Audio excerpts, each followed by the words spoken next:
No, that's not where I'm going. I'm just quite confused there. But why have they left Karim's thing here? The officiating this season is very funny in the Premier League. Very, very, very funny. So it be officiating moment you go talk about. Yeah. So the officiating is it only on Man U? After 2 matches, you say it is funny. No, it's funny because there's no consistency. And to be frank, right now, I don't know what is a foul. I don't know what is not a foul. So let's look at the penalty that Man United got against Fulham. Okay. They say there was holding in the box. And you can't be holding your opposition player while... so let me pause it here. You can't be holding it. And they've added something very interesting while the ball is in play. So it means... if you are holding the guy right before the corner kick is taken, it may not be given as a penalty. But when the ball is in play, when it's swung in and you are holding, you may be punished for it. But look here. This is Bassi and Mount. This is where the penalty came. Mm-hmm. But over here, something was also happening between Shaw and Muniz. So there are 2 fouls in this video. Bassi holds Mount and throws him to the ground. And Shaw also has his hands on Muniz and throws him to the ground. So let's watch it. This is Shaw holding Muniz and eventually throws him to the ground. And only one is punished, which is the Bassi on Mason Mount. But it is basically the exact same thing that is happening at the same time, but only one is punished. So for me, it was a bit confusing. Now, I don't know what is a foul. Maybe if it is a maybe Hard Web and his team would have to explain. They have to explain because it's getting very funny. Then you look at the Man United goal again. Last week, I said Bayinda was pushed in the pool. It didn't go for Man United. But this week, we saw another push. This time, Euro on Bassi. Like, this is as clear as it gets.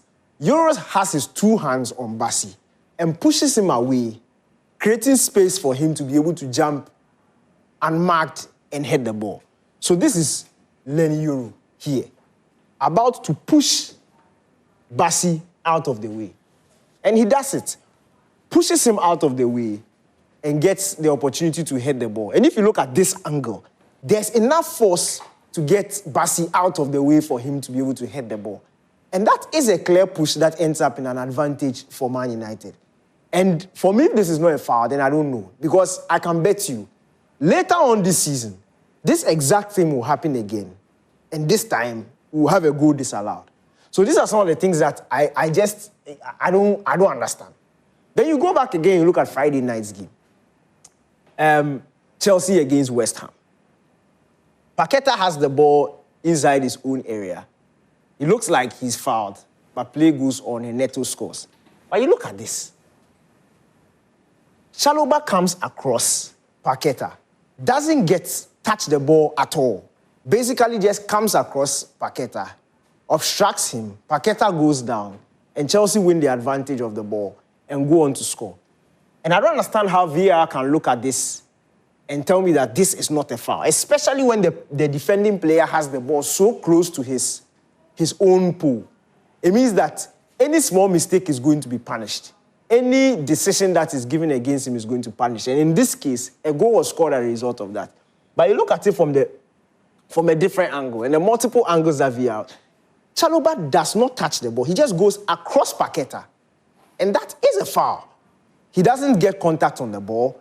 Because if this thing happens in the penalty box, it's a penalty. It's a penalty. So if it happens outside the penalty and it leads to a goal for the opposition team, I don't know why this is not brought back and this is not checked. But it's just 2 weeks into the season, and some of the decisions are very, very difficult to understand. You don't, and again, I don't know what a foul is now in the Premier League. I'm just not sure. That's clearly a very genuine concern. And as you mentioned, the inconsistency and stuff like this often breeds some level of perceptions about refereeing. Someone would go like, so last week, these people got a foul awarded. This time around, so it breeds this perception of preferential treatment for some teams, and especially when it goes in favor of certain teams and goes against certain teams.